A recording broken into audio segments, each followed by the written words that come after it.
राहुल गांधी तेजस्वी यादव की जोड़ी फ्लॉप साबित हुई, आप लोग सरकार बनाने जा रहे हैं, लेकिन मुख्यमंत्री कौन बनेगा इसको लेकर अब भी पर्दा उठ नहीं पाया है। धन्यवाद चित्रा जी। मुझे लगता है कि ये एक क्या कहूँ अननेसेसरी जो मतलब ये सेंसेशन क्रिएट किया जा रहा है या करने की कोशिश की जा रही है, तो इस पे भी पर्दा उठ जाएगा। बहुत जल्दी सब कुछ पता चल जाएगा। और पता चलना क्या है, मतलब हम लोगों ने अनाउंस किया हुआ है, एनडीए के जितने भी बड़े नेता हैं उन्होंने कहा हुआ है कि कोई वैकेंसी नहीं है मुख्यमंत्री पद के लिए, और ये बहुत ही जल्दी डिक्लेयर भी हो जाएगा।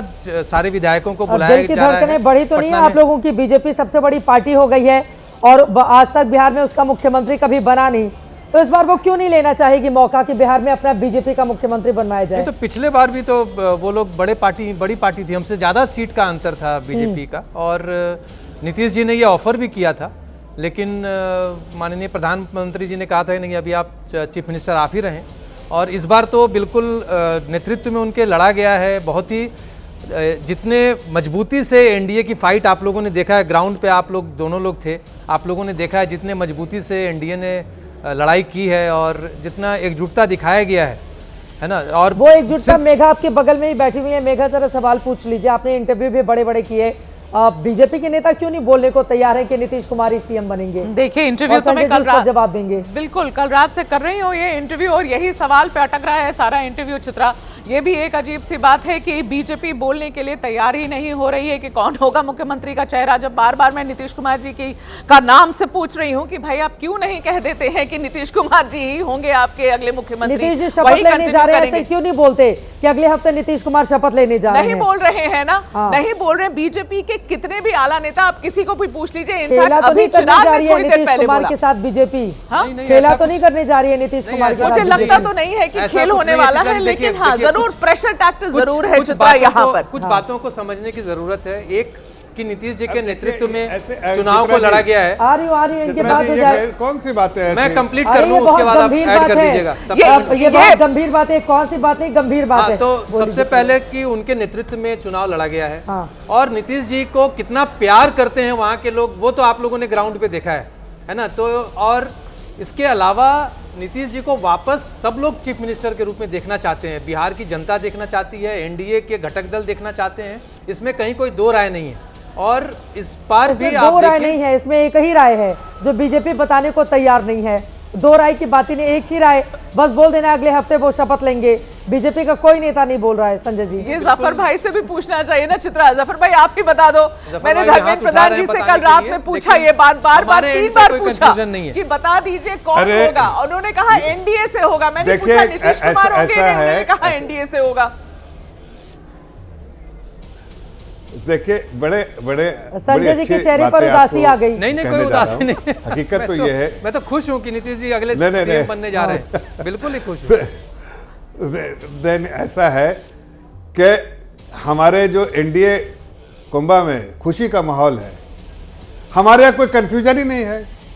तो ये सब बाहर जो अटकलें लगा रहे, लगाने दीजिए, आपको इनविटेशन आएगा, आप कवर भी करेंगे, सब दिखेगा। लेकिन इनविटेशन पे हमें तो कौन बात बनेगा मुख्यमंत्री का जवाब क्या होगा? आएगा तो आपको दिखेगा। अब ये भी नहीं बोलेंगे, अब बोलेंगे नहीं। देखिए हमारे यहाँ कोई कंफ्यूजन नहीं, सुनिए जफर भाई तो क्लैरिटी क्यों नहीं दे रहे? कोई कंफ्यूजन नहीं है। हमने नाम बताइए तो क्लैरिटी, अगर कंफ्यूजन हो तो क्लैरिटी दे। या मुख्यमंत्री का चेहरा वो अनाउंस किया था, हम लोग किया था क्या? इस पर हाँ नहीं तो बोल दीजिए ना जफर भाई। हमें कहाँ कंफ्यूजन है? सुनिए ना जफर भाई, नीतीश कुमार जी होंगे अगले मुख्यमंत्री आपके? या मैंने कहा कि हमें, अरे भाई आज कौन मुख्यमंत्री है बता दीजिए। तो आप बता दीजिए आगे कौन होने वाला है? बीजेपी के लोग बस यही 4 लाइनें रख के बैठे हुए हैं कि मुख्यमंत्री की वैकेंसी नहीं है। आप ही बता दीजिए। सब लोग बीजेपी का टॉप टू बॉटम सारी लीडरशिप ये 4 लाइन पकड़कर बैठी हुई है, और जेडीयू के चेहरे की मुस्कान जब तक डिक्लेयर नहीं होगा तब तक आप लोग छीन कर बैठे हुए हैं। सुबोध मेहता जी की जल्दी से टिप्पणी ले देती हूँ। सुबोध मेहता जी, अब तो आप दौर है सुबोध मेहता जी, लेकिन आप लोगों की भी नजर टिकी हुई है कि पता नहीं नीतीश ही मुख्यमंत्री होंगे कि नहीं होंगे। देखिए माननीय प्रधानमंत्री जी का जो पूरा सोच है वो सोच ही जो है डिविसिव पॉलिटिक्स है। ऐसे बीच में खड़ा रहो कि कभी लेफ्ट कभी राइट, और जो शब्दों का जो प्रयोग करते हैं वो ऐसे प्रयोग करते हैं। बिहार की जनमानस जो है, खैर नीतीश जी को जो है ये पूरा सपोर्ट की है। जो इलेक्शन का रिजल्ट आया है, संस्थाएं उनके पास थी, लेवल प्लेइंग फील्ड नहीं था। माननीय प्रधानमंत्री जी ऑफिस मॉडल पॉलिटिक्स करते हैं। ऑफिस पे बने रहने के लिए वो किसी हद तक जा सकते हैं। कभी कांग्रेस को स्प्लिट करने की बात करते हैं, कभी अर्बन नक्सल की बात करते हैं, कभी मुस्लिम लीग की बात करते हैं। तो माननीय प्रधानमंत्री जी के बाद डेवलपमेंट का कोई एजेंडा नहीं है, डिविसिव पॉलिटिक्स। अरे आपके तो परिवार से पार्टी तक कहीं पर एकजुटता नहीं थी, गठबंधन में भी एकजुटता नहीं थी, अब सारा ठीकरा आप फोड़ दीजिए बीजेपी पर। देखिए चित्रा जी, रोहिणी आचार्य का ट्वीट देख लीजिए, संजय यादव पर पूरा ठीकरा फोड़ रही है वो।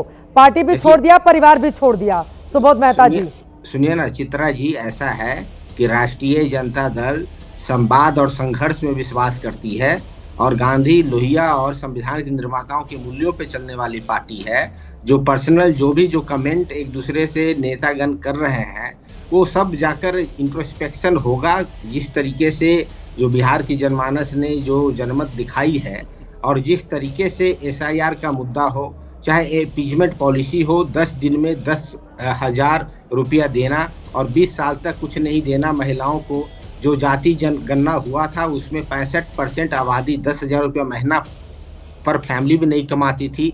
इन सब बातों को लेकर और खासकर जो माननीय प्रधानमंत्री जी का जो अप्रोच रहा है बिहार को लेकर, कट्टा की संस्कृति की उन्होंने जो बात कही है, 20 सालों में डेवलपमेंट के ऊपर उनका रिपोर्ट कार्ड नहीं आया बिहार का, न ही मैनिफेस्टो आया, 26 सेकंड में खत्म हो गया। ये जो इलेक्शन था ये अनइक्वल में पूरा रिपोर्ट कार्ड है, कहाँ आप बात कर रहे हो? प्लेइंग लेवल फील्ड पे था, मैनिफेस्टो नहीं है, सिर्फ आपका मैनिफेस्टो था। मैसिव पैसे का इन्वॉल्वमेंट है इसमें, हजारों हजार करोड़ रुपया एक तरफ, और माननीय तेजस्वी जी का जो इकोनॉमिक प्लान था, डेवलपमेंट प्लान था, पढ़ाई दवाई कमाई की जो बात थी वो एक तरफ थी। तो एक तरफ माननीय तेजस्वी प्रसाद यादव थे और दूसरी तरफ भारत की सारे संस्थाएं से लेकर सारे पैसा, और माननीय प्रधानमंत्री जी, होम मंत्री जी वहाँ कैंप कर रहे थे। लोग वहाँ दहशत में थे, जो पीठासीन अधिकारी लोग होते हैं, और इस दहशत का ही ये नतीजा है कि इस तरीके का जो रिजल्ट है, बिहार की जनमानस एक बार फिर से इंट्रोस्पेक्शन कर रही है कि ये जनमानस जो है, अगर भले ही ऑपोजिशन को वोट नहीं देना चाहती थी, तो क्या ये वोट इतनी जो मिली है वो वोट किस तर्ज पर आई है, ये बिहार के चौक चौराहे पे चर्चा हो रही है। 2010 में भी ये लोग हासिल कर चुके थे, ऐसा नहीं है कि नरेंद्र मोदी के आने के बाद मिला है, 2010 में भी मिला था। आप लोगों के लिए सोचने की बात यह है कि 20 सालों से अगर एक ही मुख्यमंत्री है, उसके बावजूद सुशासन का चेहरा इतना मजबूत है कि उनको छोड़कर कोई कहीं जाना नहीं चाहता है। चित्रा जी वापस नहीं जाना चाहता, चित्रा जी जवाब सारे वही चेहरा है, सारे चित्रा जी जवाब देने दीजिए। 2010 नरेंद्र मोदी ने मखाना बोर्ड बनाया, नरेंद्र मोदी ने वहां पर विशेष पैकेज दिया था बिहार को लेकर, विशेष राज्य का दर्जा भले ही ना मिला हो, विशेष पैकेज दिया था, और भी तमाम योजनाएं भी हाल के दिनों में हम सब ने देखी। ऑटा सिमरिया पर आप देख लीजिए कितना बढ़िया बना है, आप कहेंगे विकास का काम ही नहीं हुआ। चित्रा जी देखिए, 2010 की आप बात करेंगी तो 5 से 10 नीतीश जी ने जो काम किया था उसके आधार पे मिल गया। उसके बाद 10 के बाद जो 25 तक काम किया है ना, उसका ये तो 20 साल का रिपोर्ट कार्ड दे देते हैं ना मेरे भाई, मैनिफेस्टो 20 साल का रिपोर्ट कार्ड जनता ने दे दिया है, आपको नहीं मिला, रिपोर्ट कार्ड जनता ने कार्ड पर मोहर लगा दी है, जो लोग बोल रहे थे उन पर मोहर लगा दी है। व्हाट्सएप कर देता हूं। ठीक है, धीरेन्द्र कुमार मुन्ना जी और जनसुराज के हमारे साथ विवेक कुमार जी हैं और रोहित सिंह जी, जल्दी जल्दी उनके बीच में टिप्पणी ले लेती हूँ। सेंटर नहीं था क्या बिहार में? मखाना बोर्ड बनाने के बाद मखाना का माला भी पहनाया गया मोदी जी को, उसको डिवैल्यू किया, और सुनने में आया बीजेपी दफ्तर में कल खूब मखाने का खीर बांटा गया, मोदी जी ने ये जानकारी भी दी है। स्पेशल स्टेटस कहा गया, नौवीं अधिसूची में रिजर्वेशन वाला जो है वो 65% रिजर्वेशन कहा गया। आप मखाना बोर्ड की बात करें, रिजर्वेशन आप लोग चिल्ला रहे हैं, इतना आप लोगों ने SC ST का मुद्दा उठाया। आपको पता है SC ST की 40 सीटों पर 34 सीटों पर एनडीए गठबंधन जीता है। SC ST की 40 सीटों पर 34 पर गठबंधन ये एनडीए जीता है, यानी कि चाहे दलित हो, पासवान जीता है तो क्या हो गया, लालू जी ने 15 साल हो, सारे लोगों ने एक तरफा वोट किया है नरेंद्र मोदी और नीतीश कुमार को। फिर आप लोग गिनाते रहिए टीवी पर।